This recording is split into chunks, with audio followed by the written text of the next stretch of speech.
Hello friends, मैं Aryan Shukla business advisor YouTube channel business hour पर आपका स्वागत करते हैं। आज हम बात करेंगे वर्तमान का अध्ययन पार्ट 3। अब यहाँ पर इस भाग में हमें अपनी वर्तमान की स्टडी को बढ़ाना होगा। वर्तमान की स्टडी को बढ़ाना होगा, वर्तमान के नॉलेज को बढ़ाना होगा। वर्तमान के नॉलेज को बढ़ाना होगा। आप ये भी कह सकते हैं कि ये सामान्य ज्ञान भी हो सकता है। आप ये भी कह सकते हैं कि यह एक मतलब करंट अफेयर्स या विभिन्न नामों से इसको जाना जाता है, वर्तमान की स्टडी को जो है। ठीक है, लेकिन हम उस स्टडी की बात हम नहीं कर रहे हैं। न तो हम सामान्य ज्ञान की बात कर रहे हैं, न हम करंट अफेयर्स की बात कर रहे हैं। हम बात करें वर्तमान स्टडी की, वो वर्तमान स्टडी जो टारगेटेड स्टडी है, अनटारगेटेड स्टडी नहीं है, टारगेटेड स्टडी है। जब आपको मालूम है, जब आपकी स्टडी डिफाइंड हो गई है, जब आपका फील्ड क्लियर हो गया, आपकी दिशा क्लियर हो गई, आपका टारगेट क्लियर हो गया, अब आपको एक्शन लेना है।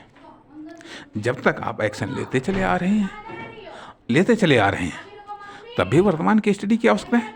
लेकिन जब आपके एक्शन रुक जाते हैं तो और भी अधिक वर्तमान की स्टडी की आवश्यकता है कि आखिरकार रुक क्यों रहे हैं। क्योंकि परिणाम के लिए कंटिन्यू स्टडी जरूरी है। और यह एक्शन या ये परिणाम या तो फ्यूचर डेवलपमेंट या प्रेजेंट डेवलपमेंट, या तो जो है उसमें सुधार करो या फिर फ्यूचर का निर्माण करो। कहने का अर्थ यहाँ पर यह बनता है कि अब आपको जो टारगेटेड आपकी प्रेजेंट स्टडी है उसको विस्तार देना है, उसको बढ़ाना है। पार्ट 1 में वर्तमान स्टडी का एक इंट्रोडक्शन देने का प्रयास किया गया।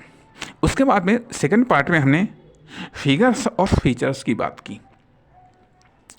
अब हम बात कर रहे हैं कि वर्तमान की स्टडी को बढ़ाना है।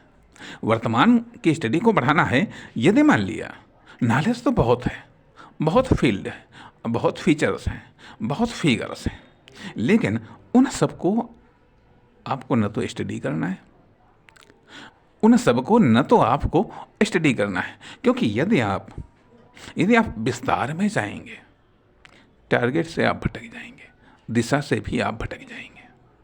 लेकिन जब आप एक दिशा में हैं, जब आपका एक टारगेट है, यानी कि जब आप बिजनेस में हैं, जब आप बिजनेस में हैं, तो personal study, internal study, external study, society, market, economy,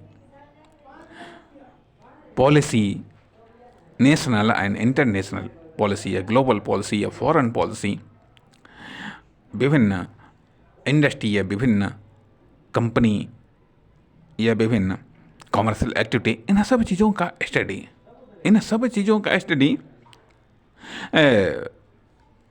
ज़रूरी है, लेकिन बहुत ज़रूरी नहीं है। अर्थात अब यहाँ पर स्टडी दो प्रकार की होती हैं। अर्थात एक डीपली स्टडी, एक होती है एक कॉमन स्टडी।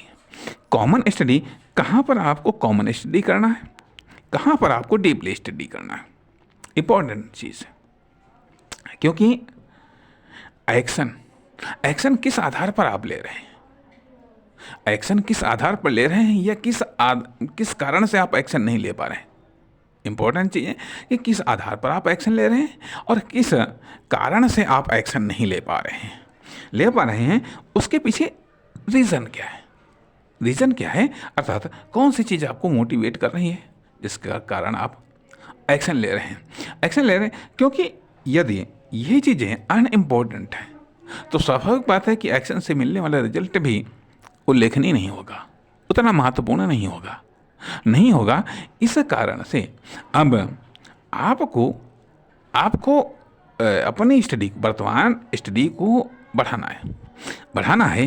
कैसे बढ़ाना है? स्वाभाविक बात है कि पहली बात तो आती है कि अब वर्तमान स्टडी को क्लासिफाइड करो, क्लासिफाइड करो, इसे लिमिटेड करो।